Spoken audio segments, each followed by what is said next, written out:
Bharuch police અધિક્ષક અક્ષય રાજ અને વડોદરા વિભાગના પોલીસ મહાનિરીક્ષક સંદીપસિંહના આદેશને પગલે પાનોલી પોલીસે એક મોટી સફળતા મેળવી છે।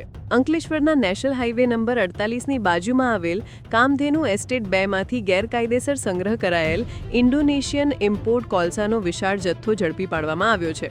પાનોલી પોલીસ સ્ટેશનના police inspector SM Desai night પેટ્રોલિંગમાં હતા ત્યારે તેમને બાતમી મળી હતી કે બાકરોલ ગામની સીમમાં આવેલ કામધેનુ ઇન્ડસ્ટ્રીયલ એસ્ટેટ 2ના પ્લોટ નંબર 6 અને 7ના ગોડાઉનમાં ગેરકાયદેસર રીતે ઇન્ડોનેશિયન કોલસો રાખી તેનું વેચાણ કરવામાં આવી રહ્યું છે। આ બાતમીના આધારે પોલીસે તાત્કાલિક દરોડો પાડ્યો હતો। રેડ દરમિયાન ગોડાઉનમાં કોલસાના અલગ અલગ ઢગલાઓ પડેલા જણાયા હતા। સાથ જ કોલસો ભરેલા 3 ડમ્પર, એક લોડર મશીન અને 5 વ્યક્તિઓ પણ હાજર હતા। આ 5 વ્યક્તિઓ ગોડાઉનમાં રાખેલા કોલસા સંબંધિત કોઈ આધાર પુરાવા રજૂ કરી શક્યા નહોતા।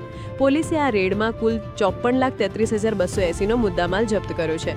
આ મુદ્દામાલમાં ગોડાઉનમાં પડેલો અંદાજે 95 ટન કોલસો, 3 ડમ્પરમાં ભરેલો 108.68 ટન કોલસો, 3 ડમ્પર વાહનો અને એક જોન ડિયર કંપનીનું લોડર મશીન સામેલ છે। પોલીસે હાજર મળી આવેલા 5 આરોપીઓની ધરપકડ કરી કાયદેસરની કાર્યવાહી હાથ ધરી છે। પકડાયેલા આરોપીઓમાં સમીર અલ્તાફ સૈયદ, આકાશ ગંગાદિન રાજપૂત, કવલજીત સિંહ, સુભેગ સિંહ, કુલવિંદર સિંહ, જસવંત સિંહ અને સુગંધ કુમારી સુરેશ સિંહનો સમાવેશ થાય છે। આ સમગ્ર કામગીરી પાનોલી પોલીસ સ્ટેશનના પોલીસ અધિકારીઓ અને કર્મચારીઓની ટીમ દ્વારા સફળતાપૂર્વક કરવામાં આવી છે।